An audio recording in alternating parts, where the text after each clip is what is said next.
স্পষ্ট কথা হলো, আজকের পর থেকে যদি কোনো মশা কানের মধ্যে এসে গুনগুন আওয়াজ করে, আমার শরীরের রক্ত থেকে যদি এক ফোঁটা রক্ত তারা চুষে খায়, আমার শরীর থেকে যদি এক ফোঁটা রক্ত তারা বাহির করার চেষ্টা করে, ঘরের প্রতিটা কোনায় কোনায় মশার কয়েল জ্বালানোর জন্য সবাই প্রস্তুত আছো তো ইনশাআল্লাহ? খুবই দুঃখের সহিত বলতে হয়, যখন আমরা রাতের বেলায় খাটের মধ্যে ঘুমাতে যাই, মশার একটা দল এসে তারা কানের মধ্যে গুনগুন গুনগুন আওয়াজ করতে শুরু করে দেয়।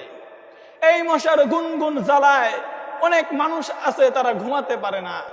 এই মশার গুনগুন জ্বালায় আমাদের আরামের ঘুমটাকে তারা হারাম করে দেয়।